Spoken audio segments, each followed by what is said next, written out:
The gunshot cracked through the hot Nevada air just as Isaac Xavier dismounted his horse outside the Lone Pine Saloon, and he knew without looking that somewhere in this dusty town, another man's demons were catching up with him.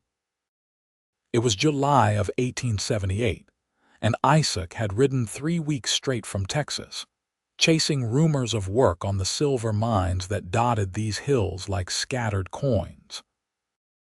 The town of Lone Pine sat in the shadow of the Sierra Nevada mountains, a collection of weathered buildings that seemed to lean into each other for support against the relentless wind. Isaac was 26 years old, lean and sun-darkened, with hands that bore the calluses of a man who had worked cattle, horses, and everything in between since he could walk.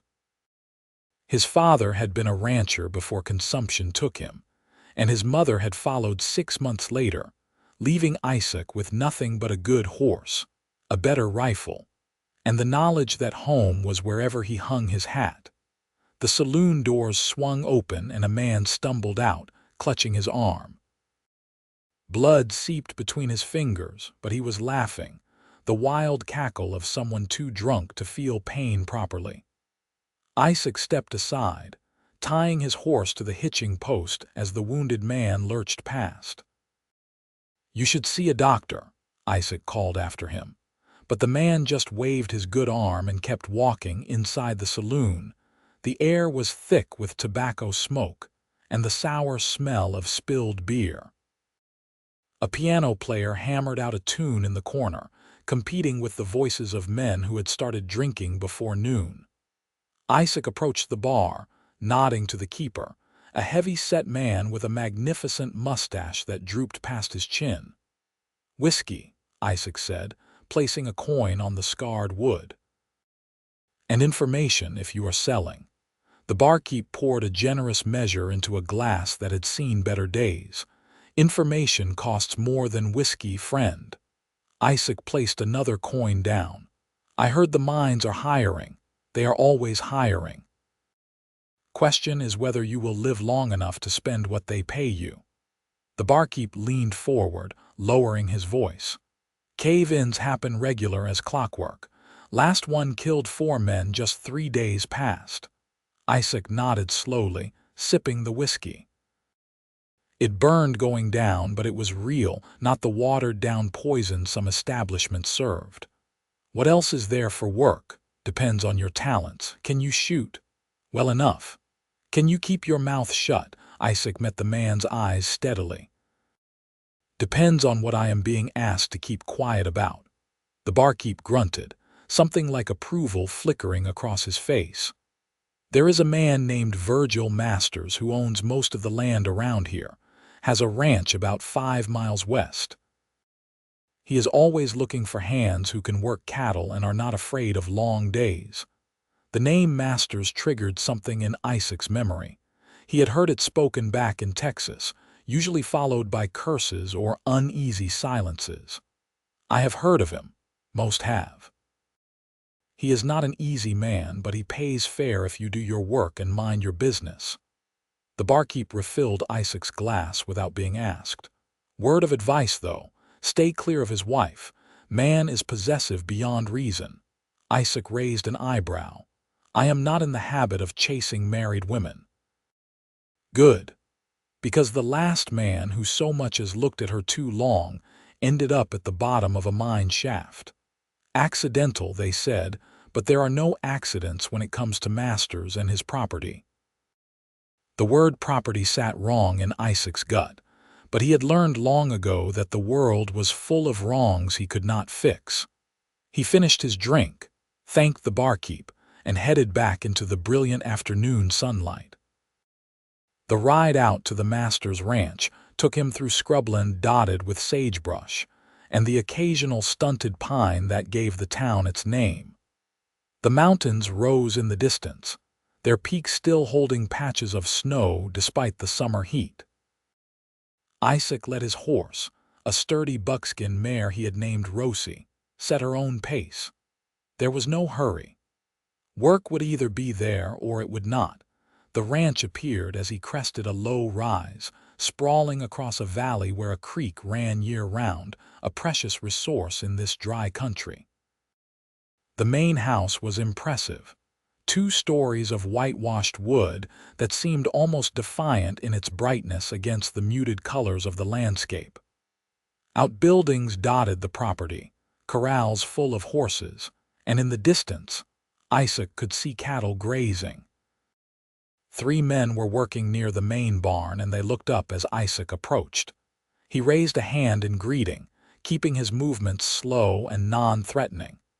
In country like this, strangers were viewed with suspicion until they proved otherwise. "Help you." The speaker was older, maybe 50, with a face like tanned leather and eyes that missed nothing. "Looking for work. Heard in town that Mr. Masters might be hiring. Can you work cattle?" "Yes, sir.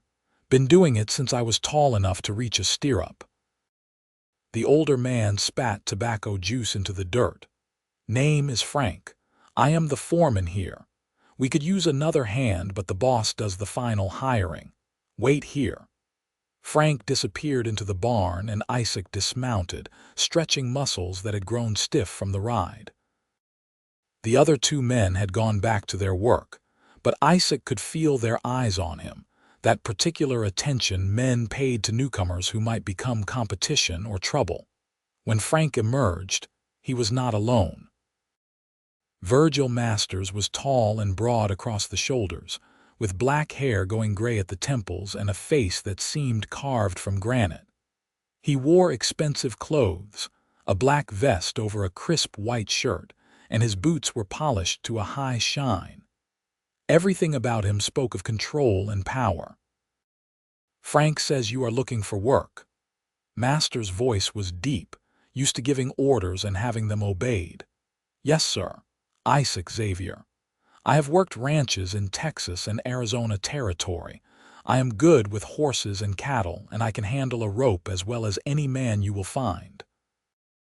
Masters walked around him slowly, like a buyer examining a horse. "You look capable enough. Pay is $30 a month plus meals and a bunk in the bunkhouse. You will work 6 days a week, sunup to sundown, sometimes longer during roundup. You will follow orders without question, and you will stay out of trouble. My trouble specifically." "Fair enough. One more thing." Masters stepped closer, and Isaac caught the smell of expensive tobacco and bay rum. "I have a wife. She is off limits.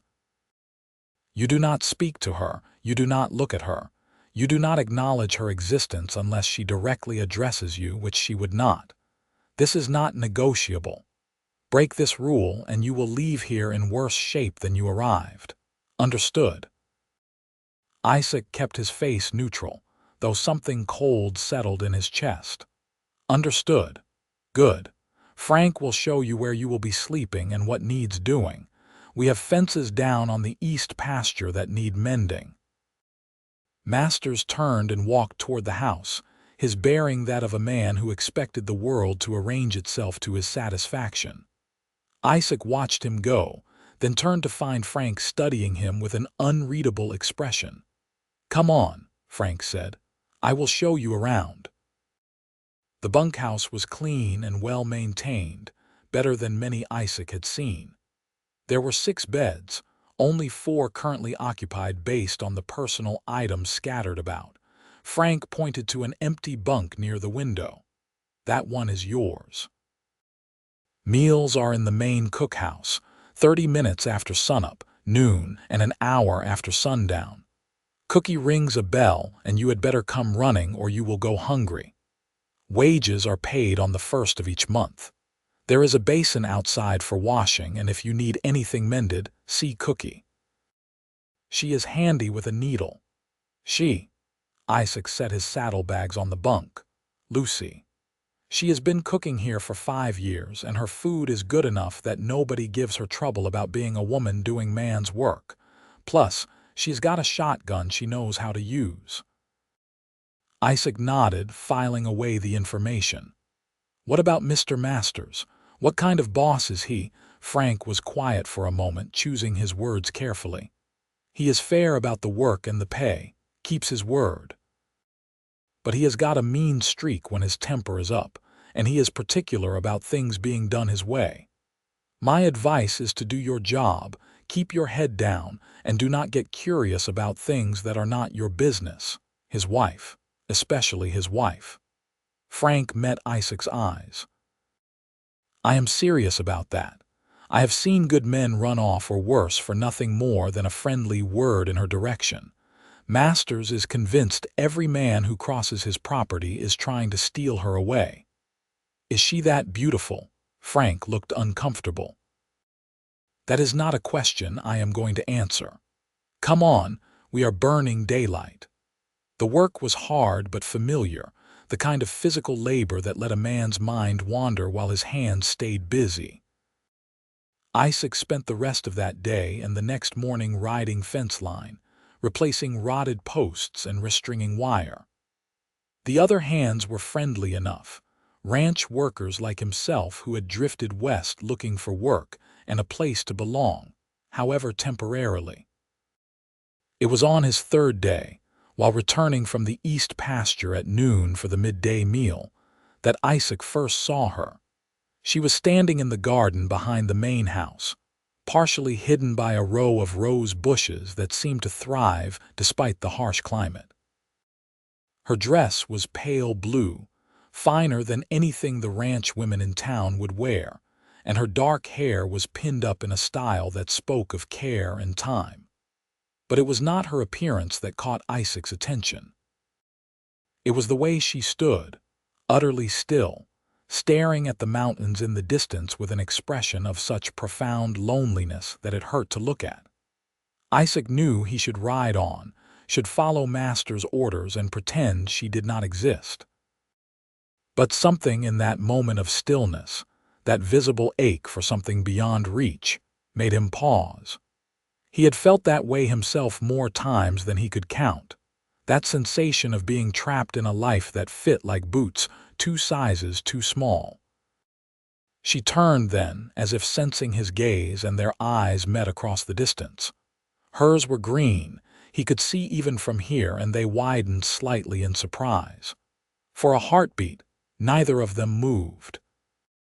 Then Isaac touched the brim of his hat in acknowledgement, a gesture of respect rather than familiarity, and rode on.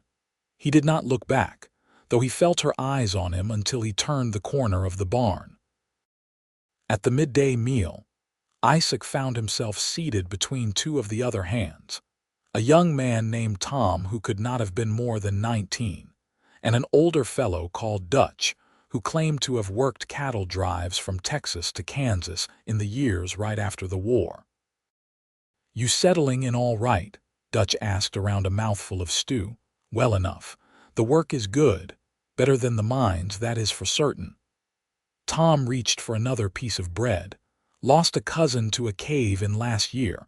Swore I would never go underground after that." Cookie, a woman in her 40s with strong arms and a no-nonsense demeanor, refilled their coffee mugs. "You boys hear about the trouble in town last night?" "What trouble?" Dutch leaned back, cradling his cup. "Sheriff arrested Ben Morrison for being drunk and disorderly." "Again?" "That makes 3 times this month. Judge is talking about running him out of town."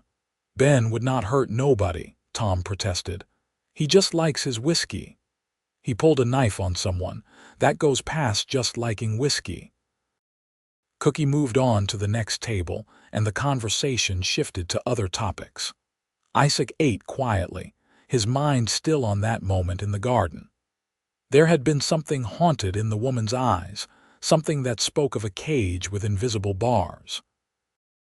He thought of Master's warning, the possessive fury that evidently lurked beneath that controlled exterior, and wondered what kind of marriage kept a woman looking at mountains like they represented everything she would never have.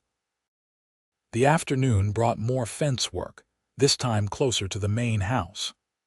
Isaac could see the garden from where he worked, though he was careful not to let his attention linger.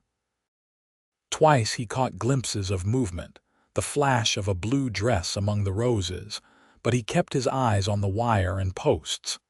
It was near sunset when everything changed. Isaac was loading tools into his saddlebag, preparing to head back to the bunkhouse, when he heard the raised voices. They came from inside the main house, muffled by walls but clear enough in their anger. A man shouting, the words indistinct but the fury evident. Then a crash, something breaking, followed by a cry that was unmistakably feminine and full of pain. Every instinct Isaac had told him to ride away, to follow Frank's advice and mind his own business. But that cry echoed in his ears, mixing with the memory of green eyes and profound loneliness, and he found his feet carrying him toward the house before his brain could overrule them. He reached the back door just as it burst open and she stumbled out, one hand pressed to her face. Blood seeped between her fingers and her hair had come loose from its pins. She nearly ran into him, and when she looked up, those green eyes were wide with fear and pain. "I am sorry," she gasped. "I did not mean to." Behind her, Masters appeared in the doorway, his face flushed with rage. "Get back here, Julia. We are not finished." Julia. Her name was Julia. Isaac filed that away even as he stepped between her and her husband, his body language careful, non-threatening but unmistakably protective. "Sir, she is hurt. Maybe everyone should take a moment to cool down." Masters' eyes narrowed dangerously. "You are new. You must not have understood my rules. Get out of my way." "I understood them just fine, but I also understood that a man does not raise his hand to a woman." The words hung in the air between them, and Isaac saw the moment Masters' rage shifted from his wife to himself. Too late to take them back now, not that he would have. Some lines could not be uncrossed, some stands had to be taken regardless of the consequences. "You are fired. Get off my property before I have you thrown off." "I will go, but she comes with me." Julia made a small sound behind him, surprise or fear or both. Masters laughed, but there was no humor in it. "You think you can just take my wife? You will hang for kidnapping, boy." "I think," Isaac said carefully, "that any judge who sees what you did to her face might have questions about who the real criminal is here. And I think she is a grown woman who can make her own choices about where she wants to be." He turned slightly, just enough to look at Julia without taking his eyes completely off Masters. "Do you want to leave with me? Your choice freely made, but we need to decide now." Julia's hand trembled as she lowered it from her face. Her cheek was already swelling, and there was a cut above her eyebrow that would need tending. She looked at her husband, and something in her expression hardened, fear giving way to determination. "I want to go." Masters lurched forward, but Isaac was already moving, taking Julia's arm and steering her toward his horse. Rosie sensed the urgency and stood steady as Isaac helped Julia mount, then swung up behind her.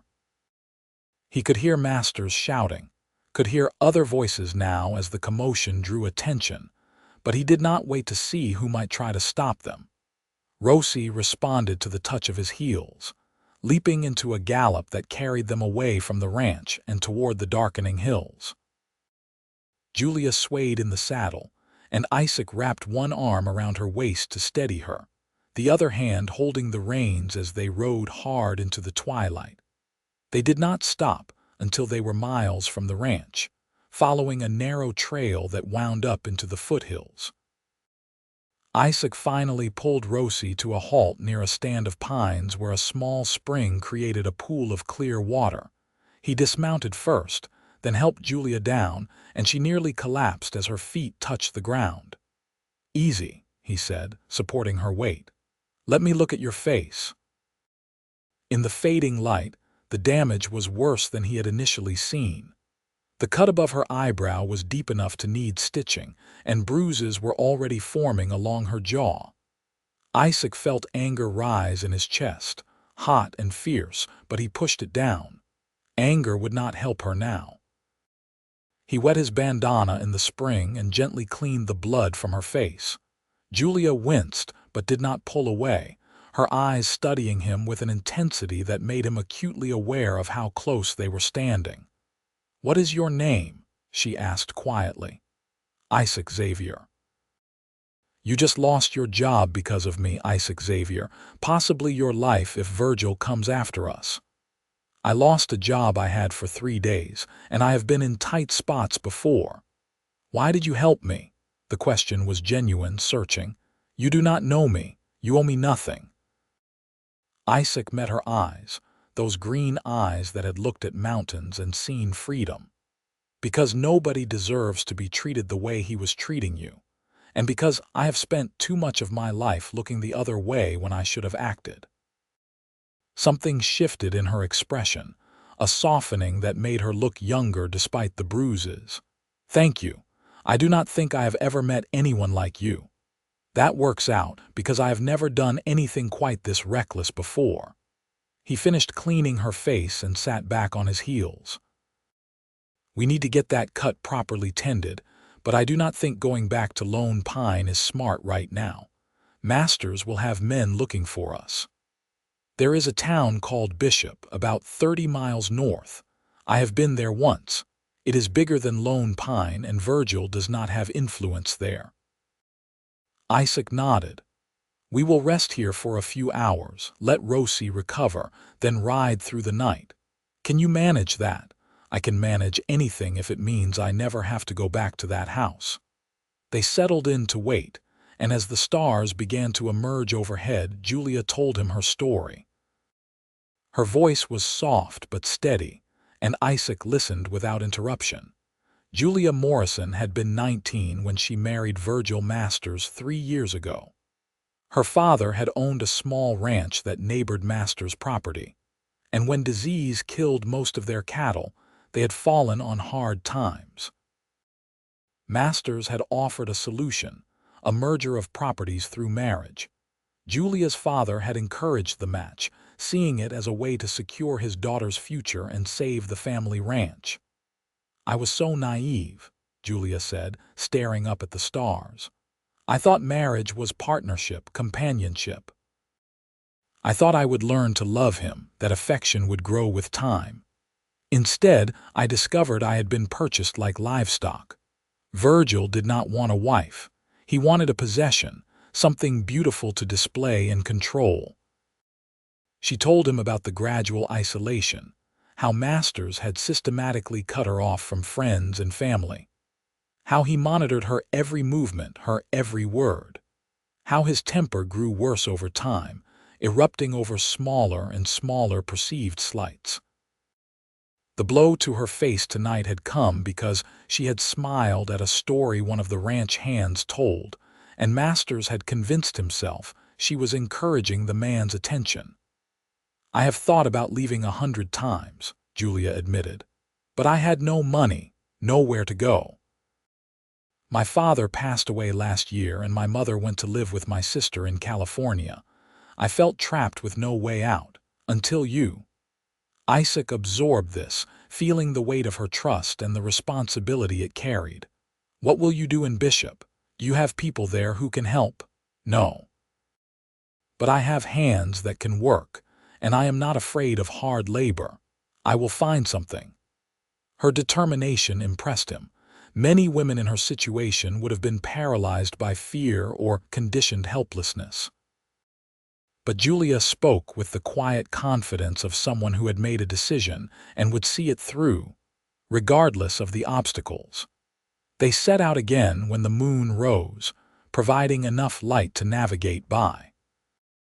Julia rode behind Isaac, her arms around his waist for balance, and he was acutely aware of her presence, the trust implicit in the way she held on as Rosie picked her way through the darkness. They talked as they rode, their voices low, sharing pieces of their lives. Isaac told her about growing up on his family's ranch, about losing his parents and the years of drifting that followed. Julia spoke of her childhood dreams, of wanting to see the ocean and visit the big cities back east, dreams that had seemed to die on the day she married Masters. "They do not have to stay dead," Isaac said. You are free now. You can go anywhere, do anything you want." "Am I truly free?" Julia's voice held doubt. "Virgil will not just let me go. He will come after me, and when he finds me, if he finds you. And if he does, he will have to go through me first." Julia was quiet for a moment. "You hardly know me. Why would you put yourself at such risk?" It was a fair question, and Isaac struggled to articulate the answer. Part of it was simple decency. The code his father had instilled in him about protecting those who could not protect themselves. But there was more to it, something he could not quite name. In the short time since he had first seen her standing in that garden, Julia had awakened something in him, a sense of purpose he had not felt in years. "Because it is the right thing to do," he finally said, "and because I have spent too long doing only what was necessary to survive. Maybe it is time I started living for something more." They reached Bishop as the sun was rising, painting the sky in shades of gold and pink.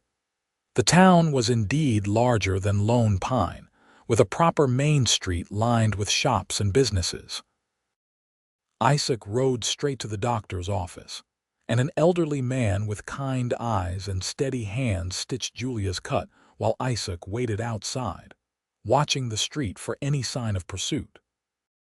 When Julia emerged, a bandage on her forehead and a set to her jaw that spoke of determination, Isaac felt something shift in his chest. She was beautiful, yes, but it was more than that. She had a strength that shone through despite the bruises, a resilience that commanded respect. "The doctor asked questions," Julia said quietly. "I told him I fell. I do not think he believed me, but he did not push." "Good. Now we need to figure out what comes next." They found a boarding house run by a woman named Mrs. Patterson, a widow who asked few questions and seemed satisfied with Isaac's explanation that Julia was his sister, recovering from illness and needing a safe place to stay. It was a flimsy story, but Mrs. Patterson either believed it or chose to, and that was good enough. Isaac paid for 2 rooms, nearly depleting his savings, and they agreed to meet downstairs for supper once they had both rested. He lay on the narrow bed in his room, exhausted but too restless to sleep, his mind churning through their options. He needed work, and quickly. Julia needed time to heal and plan her next steps. And somewhere behind them, Masters was almost certainly organizing a search. They could not stay in Bishop indefinitely, but they needed time to figure out where to go next. When he came down for supper, Julia was already at the table, wearing a different dress that Mrs. Patterson must have lent her. She had done her hair simply, and the bruises on her face stood out starkly against her pale skin. But she smiled when she saw him, and it transformed her face. "I was starting to think you would not come down. Just trying to figure out our next move." Isaac sat across from her, accepting a plate of roast chicken and vegetables from Mrs. Patterson's daughter. They ate in silence for a few minutes, both too hungry to talk, but it was a comfortable quiet. When Julia finally set down her fork, she looked at him with an expression he could not quite read. "I have been thinking, too, about what I want to do. And I do not want to run anymore, Isaac. I have been running in my mind for 3 years, always afraid, always looking over my shoulder. I am tired of it. I want to build something new, something that is truly mine." "What did you have in mind?" "There is a seamstress shop for sale on the main street.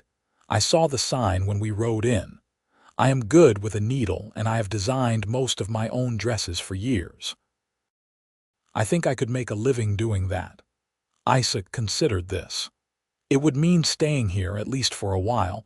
Masters might come looking. He might. But I cannot let fear of him dictate every decision I make for the rest of my life. Besides," and here she looked directly at him, "I do not think I am alone in this anymore." "Am I?" The question hung between them, laden with meaning. Isaac could have deflected, could have made some non-committal answer that left them both wiggle room. Instead, he met her eyes and told the truth. "No, you are not alone." Something passed between them then, an understanding that went beyond words. They were in this together, whatever this turned out to be. Over the next few days, they settled into a routine. Isaac found work at the local livery stable, tending horses and doing repairs. The pay was modest but honest, and the owner, a gruff man named Bill, asked no questions about Isaac's past. Julia visited the seamstress shop and negotiated with the owner, an elderly woman who was moving east to live with her daughter. The price was more than Julia had, but Mrs. Patterson, who had quickly grown fond of her new boarder, offered to loan her the difference. "I am a good judge of character," the older woman said when Julia protested. "And I see a young woman who has been through hard times but is not letting them break her. That is worth investing in." A week after their arrival in Bishop, Julia opened the shop. Isaac helped her clean and reorganize, and they worked late into the evening, talking and laughing as they transformed the space into something that was entirely hers. It was during one of those evenings, as they were painting the trim around the windows, that Julia suddenly spoke. "I was in love once before Virgil. His name was Thomas, and he was the son of the pastor in our town. We were going to be married." Isaac kept painting, giving her space to continue. "He died of pneumonia the winter I turned 18. I thought my heart would never recover. When I agreed to marry Virgil, part of me was still numb from losing Thomas.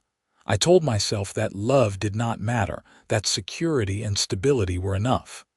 She set down her brush and looked at him. "I was wrong. Love matters. It matters more than anything." Isaac understood what she was really saying, the vulnerability beneath the words. He set down his own brush and crossed to where she stood. "Julia, I need you to understand something. I am not a rich man, and I probably never will be. I am a drifter who has been moving from job to job most of his adult life. I cannot offer you security or stability." "What can you offer me?" "Freedom, respect, partnership." He paused, gathering his courage. "And love if you want it.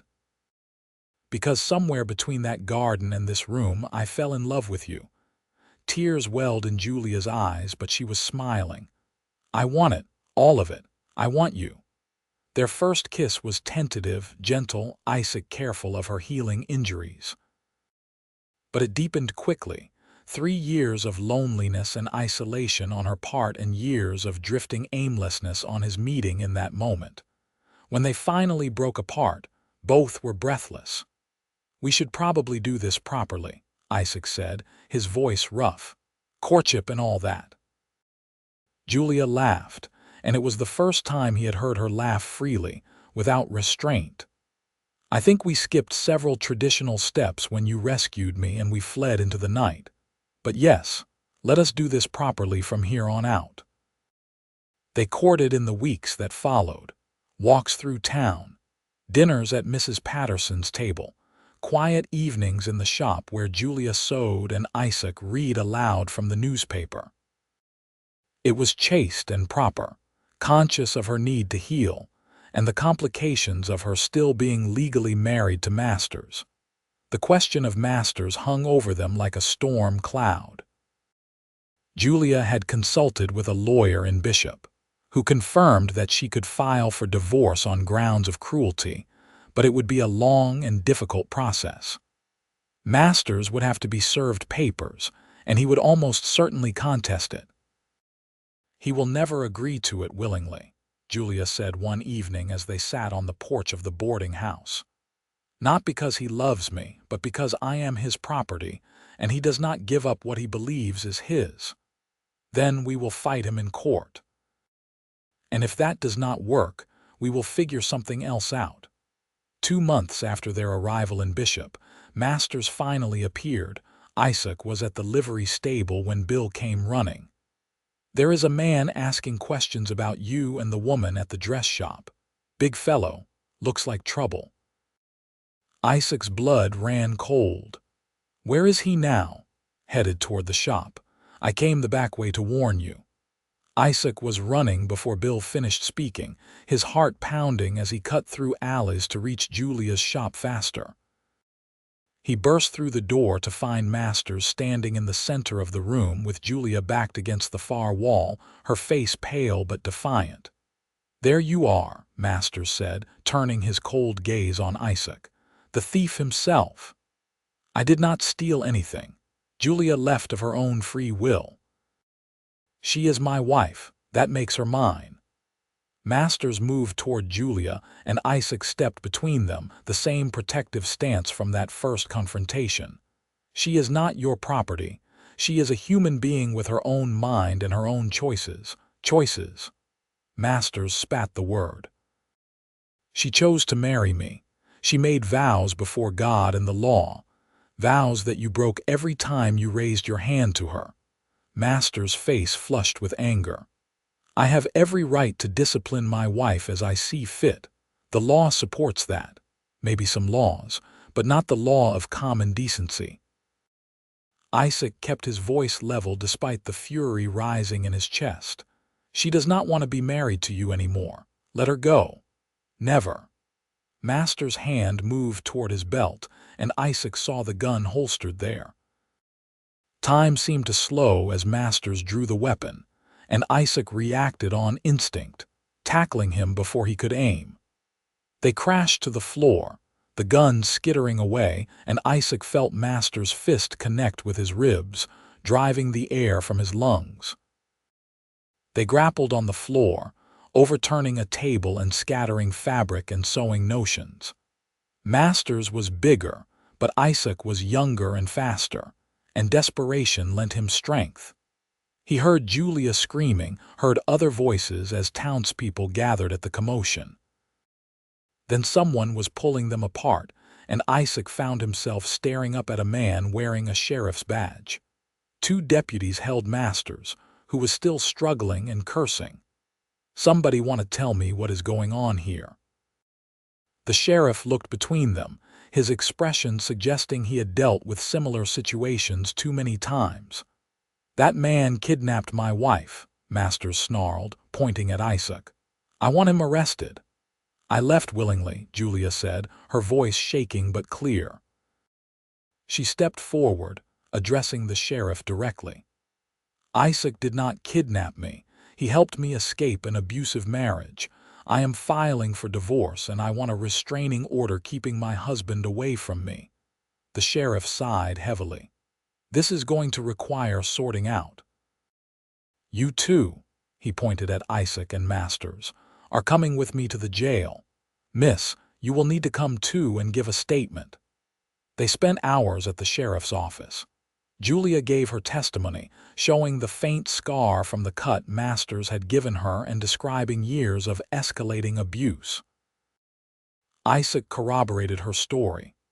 Masters denied everything, claiming Julia was lying at Isaac's instruction, painting himself as the wronged husband. In the end, the sheriff made a decision. "Mr. Masters, I am not arresting anyone today. But I am ordering you to leave town and stay at least 50 miles away from Miss Morrison until a judge can hear the divorce case. If you violate that order, I will arrest you for harassment. You cannot do this. She is my legal wife. I just did. Now get out of my town before I find a reason to lock you up anyway." Masters left, but not before fixing Isaac with a look of pure hatred. "This is not over. Not by a long shot." After he was gone, the sheriff turned to Isaac and Julia. "I am sympathetic to your situation, I truly am. But you two need to understand that the law is murky on cases like this. A husband has rights over his wife that most judges uphold. The divorce might not go the way you hope." "We understand," Julia said, "but I am not going back to him, whatever the law says." The sheriff nodded slowly. "Then my advice is to be careful. Masters struck me as the type who does not let go of grudges." The trial was set for 2 months later, and they were tense months. Julia's business grew as word spread of her skill with a needle, but there were also whispers. gossip about the woman who had left her husband and the cowboy who had helped her. Some people were sympathetic, others scandalized. The town divided into factions, and Isaac found himself in several near fights with men who thought he had overstepped his place. Through it all, his relationship with Julia deepened. They could not marry, not while she was still legally bound to Masters, but in every way that mattered, they were building a life together. Isaac moved into a small house near the edge of town, and Julia spent more and more time there, propriety be damned. Mrs. Patterson, who had become something of a mother figure to Julia, covered for her when needed. "I have lived too long to care what small-minded people think," the older woman declared. "You two have found something real, and that is more than most people manage in a lifetime." The night before the trial, Isaac and Julia sat on the porch of his house, watching the stars emerge. Julia leaned against him, and he wrapped his arm around her shoulders, holding her close. "Whatever happens tomorrow," she said softly, "I want you to know that these past months have been the happiest of my life. You gave me back myself, Isaac. You taught me that I deserved better than I had accepted. You already knew that. I just helped you remember." She turned to look at him, her green eyes serious. "If the judge rules against me, if he orders me to go back to Virgil, I will run. And I want you to come with me. Julia, I mean it. I will not live in that cage again, no matter what the law says. We will go to California or Oregon Territory, somewhere far enough away that Virgil cannot find us. We will start over with new names if we have to." Isaac cupped her face gently, his thumb tracing the line of her cheekbone. "If that is what you want, then that is what we will do. I would follow you anywhere. And I you." She kissed him then, deep and passionate, and they held each other as the stars wheeled overhead, two people clinging to each other against an uncertain future. The courtroom was packed the next morning. Word had spread, and it seemed half the county had turned out to watch.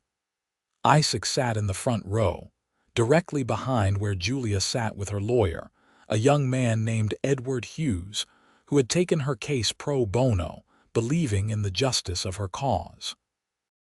Masters sat on the other side of the aisle with his own attorney, a smooth-talking man from Carson City who specialized in protecting the interests of wealthy clients. Masters looked confident, and that confidence made Isaac's stomach churn with anxiety. The judge was an older man named Silas Crawford, known for being stern but fair. He listened intently as both sides presented their cases. Julia testified about the abuse, the isolation, the fear that had governed her marriage. Isaac testified about what he had witnessed. The doctor who had stitched Julia's cut testified about the nature of her injuries.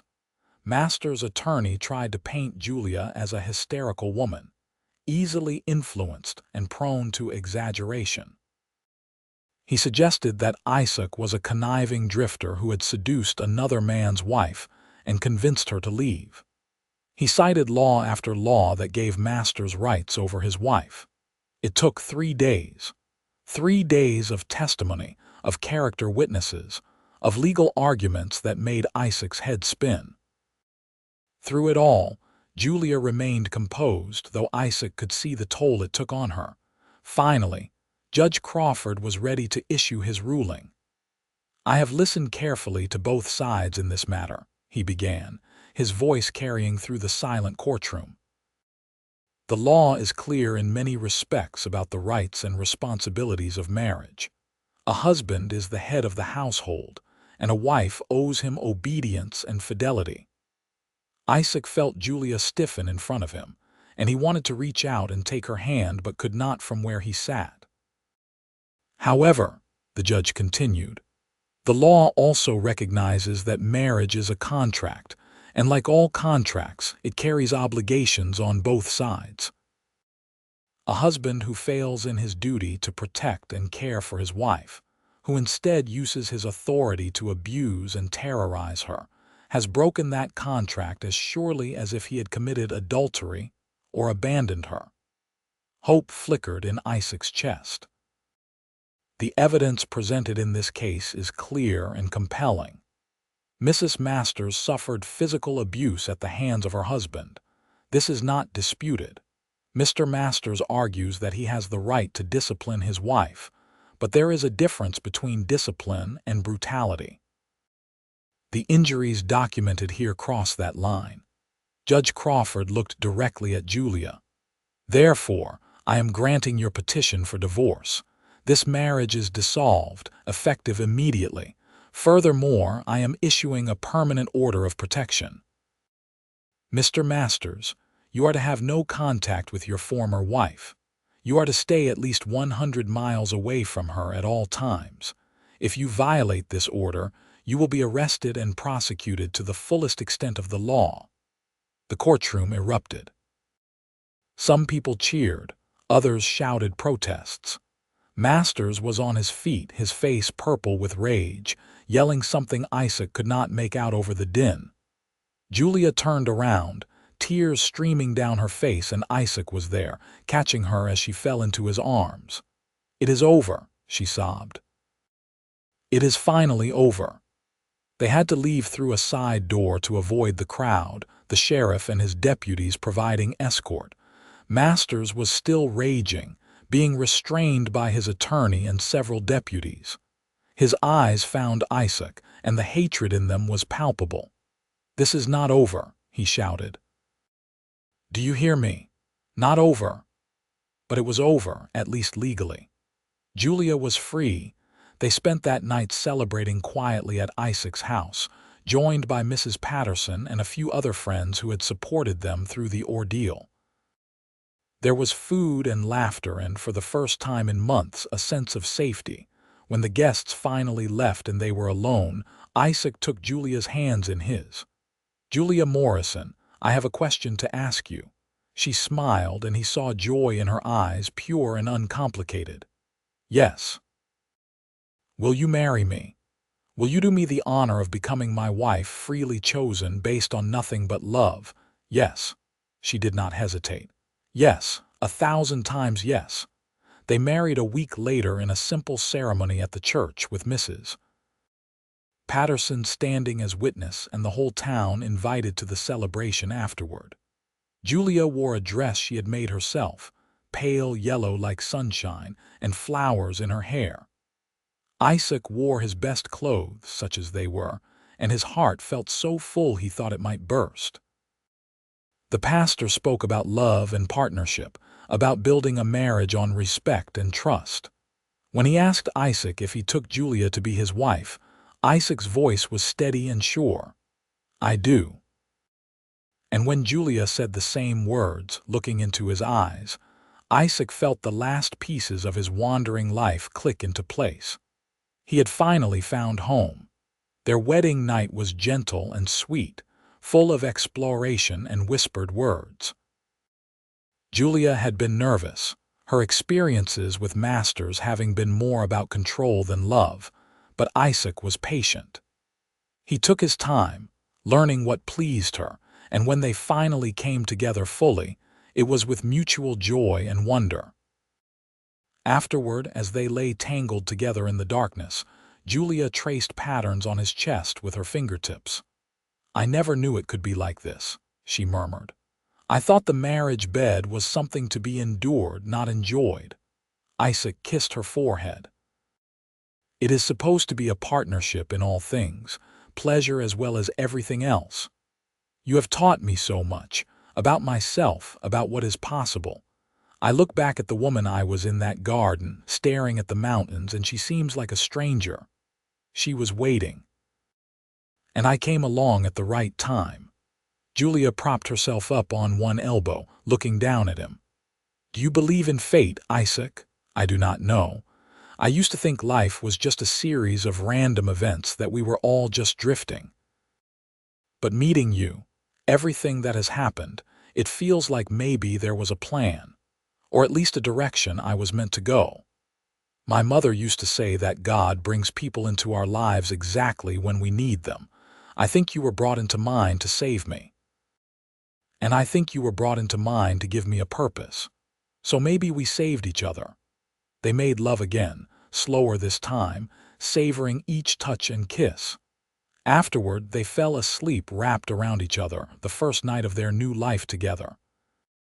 The months that followed were the happiest Isaac could remember. He took a job as the foreman at a ranch outside of Bishop. Good honest work with good pay. Julia's seamstress business continued to grow, and she took on an apprentice, a young woman named Sarah whose husband had died, leaving her with 2 small children to support. They bought a small house on the edge of town, with enough land for a garden and a few chickens. Julia planted roses, and they bloomed despite the harsh climate, bright splashes of color against the desert landscape. Isaac built her a workshop where she could sew, with large windows that let in the morning light. They talked about the future, about having children and growing old together. Julia wanted 3, maybe 4. Isaac said he would be happy with as many as she wanted, as long as they were healthy and she was safe. It was nearly a year after their marriage when Julia came to Isaac with news that made his heart soar. She was expecting their first child. "Are you happy?" she asked, though the answer was written clearly on his face. "Happy does not begin to cover it. You have made me the luckiest man alive." The pregnancy was not easy. Julia was often sick in the mornings, and as she grew larger, she tired easily. But Isaac doted on her, taking over the household chores and fussing over her until she laughingly told him to stop treating her like an invalid. "I am growing a human being, not dying of consumption," she said. "I am perfectly capable of cooking dinner. Let me do it anyway. You are carrying my child. That makes you precious cargo." Their son was born on a cold January morning in 1880, after a labor that lasted most of the night. Isaac paced outside the bedroom, listening to Julia's cries with a terror he had never known before. When the midwife finally emerged, holding a squalling, red-faced infant wrapped in blankets, Isaac thought his heart might stop. "You have a son," the midwife said, placing the baby in his arms. "And your wife is tired but well." Isaac looked down at the tiny face, at the dark wisps of hair and the eyes that would someday be green like his mother's, and felt something fundamental shift inside him. This was his son, his and Julia's, a whole new person who would need protecting and guiding and loving. "Can I see her?" "Of course." Julia lay propped up on pillows, her face pale and drawn but smiling. When Isaac sat beside her, placing their son in her arms, her smile widened into something radiant. "He is perfect," she whispered. "He is. What should we name him?" They had discussed names for months, narrowing it down to several options. But looking at their son, only one felt right. "Thomas," Julia said. "After my first love, it feels right somehow, like bringing something good from the past into our present. Thomas Xavier." Isaac tried it out and it sounded right. "Hello, Thomas. Welcome to the world." Life with a newborn was chaos. Thomas was colicky and seemed to have his days and nights reversed. There were times when Isaac and Julia, both exhausted beyond reason, looked at each other across the crying baby and wondered if they would ever sleep again. But there were also moments of perfect joy. The first time Thomas smiled at him, Isaac felt like he had been given a gift beyond measure. Watching Julia nurse their son, singing soft lullabies, Isaac understood what it meant to have a family. Not the family he was born into, but the one he had chosen and built. Thomas was 6 months old when Masters reappeared. Isaac was in town picking up supplies when he heard the news. Masters had been seen at a saloon in Lone Pine, drunk and ranting about revenge. He had told anyone who would listen that he would not rest until he had taken back what was his. The sheriff came to their house that evening, his face grim. "I thought you should know that Masters is making threats." I have sent word to Lone Pine that if he violates the protection order, he will be arrested on sight. But you should be careful." After he left, Isaac and Julia sat together, Thomas sleeping peacefully in his cradle. "He is never going to let this go, is he?" Julia's voice was quiet, resigned. "Probably not. Men like him do not change, but we will deal with it. We are not the same people we were 2 years ago. We are stronger now. We have more to fight for." Julia reached for his hand. "I am not afraid of him anymore. I used to be terrified of what he could do, but now the worst thing he could do is take away what we have. And I would fight him to my last breath before I let that happen. It would not come to that. I promise you, Julia, I will keep you safe. You and Thomas. That is my job, and I take it seriously." They increased their vigilance. Isaac made sure all the doors and windows locked securely at night. He kept his rifle cleaned and loaded. Friends in town kept watch, reporting any strangers who came asking questions. For weeks, nothing happened. Then one night, Isaac woke to Rosie's frantic whinnying from the small barn behind their house. He was out of bed instantly, grabbing his rifle. Julia sat up, clutching Thomas to her chest. "Stay here. Lock the door behind me." He crept outside, every sense alert. The moon was full, bathing everything in silver light. He could see the barn clearly, and there, silhouetted against the pale wood, was a figure trying to force open the door. Masters. The man turned, and even in the moonlight, Isaac could see the wild look in his eyes. He was disheveled, his clothes dirty, and he swayed slightly, drunk or close to it. "You took everything from me," Masters slurred. "My wife, my property, my reputation. Julia was never yours to lose. She is her own person. She was mine, bought and paid for, and I am taking her back." Masters reached for his gun, but he was too slow, his movements clumsy with alcohol. Isaac had him covered before the weapon cleared the holster. "Do not. Just do not, Masters. Walk away, go home, find some other life to ruin." "No." Masters drew anyway, and Isaac had no choice. The shot echoed across the desert, loud as thunder. Masters staggered back, dropping his gun, his hand pressed to his shoulder where Isaac's bullet had struck. Not a killing shot, but enough to stop him. The sheriff arrived within the hour, summoned by neighbors who had heard the gunshot. By then, the town doctor was bandaging Masters' shoulder while the man cursed and ranted. Isaac gave his statement, Julia corroborating that Masters had come onto their property armed and threatening. "This is clear-cut self-defense," the sheriff said. "Masters, you are under arrest for violating the protection order, attempted assault, and trespassing with intent to commit violence. You are going to jail for a good long time."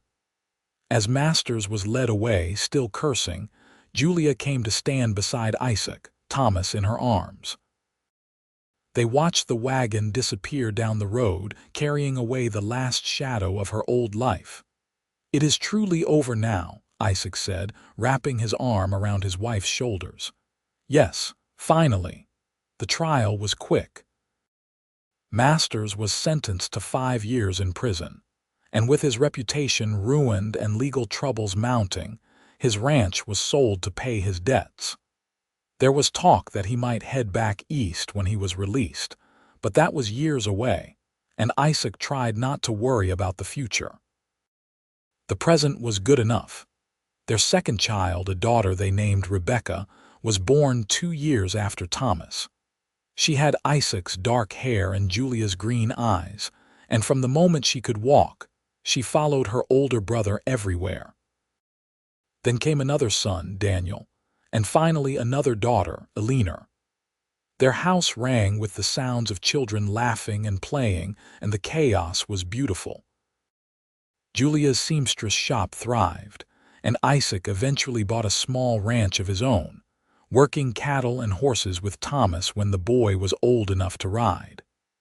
They built a life that was simple but rich, full of hard work and love and the satisfaction of building something lasting. On their 10th wedding anniversary, Isaac surprised Julia with a trip to San Francisco. They left the children with Mrs. Patterson, who had become an adopted grandmother to them all, and took the train west to the coast. Julia stood on the beach, staring at the ocean she had dreamed of seeing as a girl trapped in a loveless marriage. Tears streamed down her face, but she was smiling. "You remembered." "Of course I remembered. You said you wanted to see the ocean. Now here it is." She turned to him, taking both his hands. "Do you remember that day in the garden when you first saw me? Every detail." "I was staring at the mountains, dreaming of freedom. I thought freedom meant being somewhere else, being someone else. But I was wrong.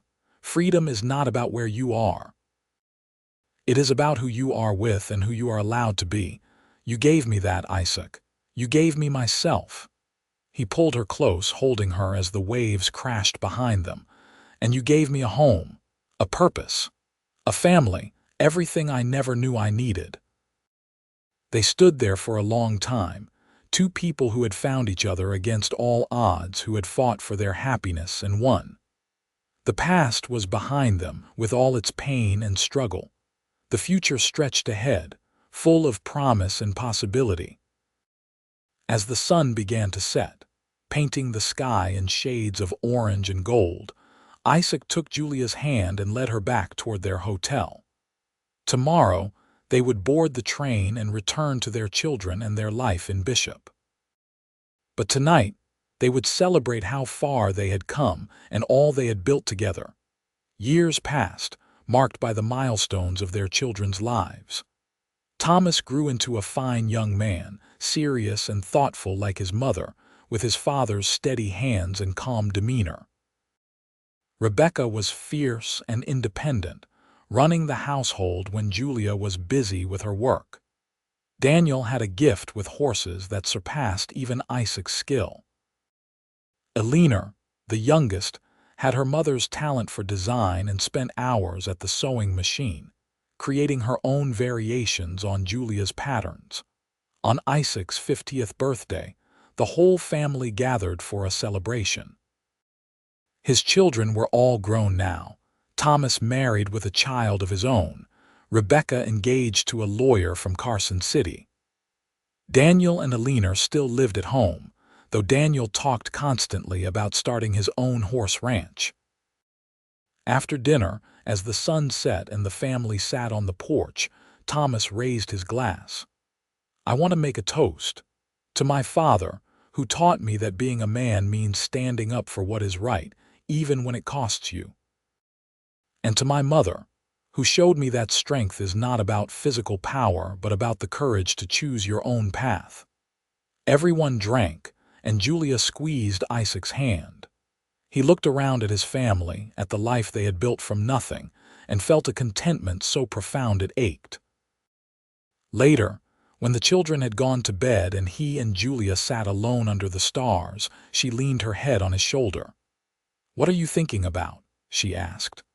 "About that day I rode into Lone Pine, looking for work, about seeing you in the garden, about every choice that led us here." "Do you have any regrets?"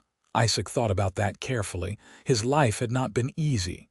There had been struggles and hardships, times when they barely scraped by. But regrets, not a single one. "You? No, well, maybe one." He looked at her, surprised. "What?" "I wish I had been brave enough to leave on my own before things got so bad. But then I think that if I had, I might never have met you. So even that regret is complicated. You were plenty brave. You just needed someone to remind you of that."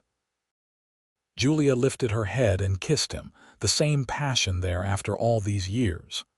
"My rescuer, my partner, my love. Your freedom became my greatest joy," Isaac said softly. "Watching you blossom, seeing you become everything you were meant to be, that has been my life's greatest privilege.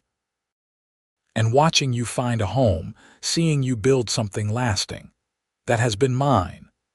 They sat together in comfortable silence, two people who had saved each other, who had built a life and a love that would endure. When they finally went inside, Isaac paused at the door, looking back at the desert landscape silvered by moonlight. He thought about the young man he had been, drifting and aimless, and the man he had become, rooted and purposeful. All because he had followed his conscience and his heart on a hot July day in 1878. Some might say it was fate. Others might call it luck. Isaac thought it was simply the result of choosing to act when action was needed, of standing up when it would have been easier to walk away. And in doing so, he had found not just a wife but a partner, not just a home but a family, not just a life but a purpose. He closed the door and locked it, securing their home against the night. Tomorrow would bring new challenges and new joys. But tonight, everything was exactly as it should be. In their bedroom, Julia was already under the covers, and Isaac slipped in beside her, pulling her close. She fit against him perfectly, as she always had, two puzzle pieces that had found their match. "I love you," she murmured, already half asleep. "I love you too. Always have, always will." As sleep claimed him, Isaac's last thought was of green eyes looking at mountains, of a woman trapped and a cowboy who could not look away. And he was grateful with every fiber of his being that he had been in the right place at the right time to change both their lives forever. The years continued to roll by like the seasons, each one bringing new experiences. Isaac and Julia watched their grandchildren grow, 12 in total, each one a testament to the love they had built. They celebrated 50th wedding anniversaries and milestone birthdays, surrounded by the sprawling family that had emerged from that single act of courage in a garden long ago. Julia's seamstress shop eventually passed to a leaner, who expanded it into a thriving business that supplied fine dresses throughout Nevada and California. Thomas took over Isaac's ranch and expanded it, building something that would last for generations. Rebecca became a lawyer herself, fighting for women's rights and helping other women escape situations like the one her mother had endured. Daniel bred horses that were sought after from Oregon to Texas. When Isaac was 72, he fell ill with pneumonia. Julia never left his bedside, holding his hand and telling him stories of their life together. Their children came to say goodbye, and Isaac made sure to tell each one how proud he was, how they had exceeded every hope he had ever held. On the last day, when his breathing had grown shallow and the doctor had said there was nothing more to be done, Julia climbed into the bed beside him, just as she had done for 53 years. "You remember what I told you on our wedding night," she whispered. "About God bringing people into our lives when we need them." Isaac managed a small nod. "You were my miracle, Isaac Xavier, my second chance, my everything, and I have loved you with everything I am every single day. Best decision I ever made." Isaac's voice was barely audible. "Helping you. Loving you, all of it. Not helping me, saving me, and letting me save you right back." He smiled at that, and with Julia's arms around him and their children gathered close, Isaac Xavier passed peacefully from the world, secure in the knowledge that he had lived a life that mattered. Julia lived another 8 years, surrounded by children and grandchildren who adored her. She continued to work at the shop until the very end, her hand still steady with a needle even in her 80s. When she passed away quietly in her sleep at the age of 83, her family found a letter she had written, to be opened after her death. In it, she told their story one final time, the tale of a cowboy and a trapped woman, of courage and love and the freedom they had found together. She spoke of gratitude for every day they had shared, every challenge they had overcome. And she ended with words that her children would have carved on the headstone she shared with Isaac in the cemetery overlooking Bishop. "He rescued me, and in doing so, we rescued each other. Our freedom became our greatest joy, and our love became our greatest legacy." The story of Isaac and Julia Xavier became legend in Bishop and the surrounding towns, told and retold with embellishments and romance. But those who had known them, who had seen the quiet strength of their partnership and the genuine love in their eyes when they looked at each other, knew that no embellishment was necessary. The truth was remarkable enough. The house they had built still stood a century later, lovingly maintained by their descendants.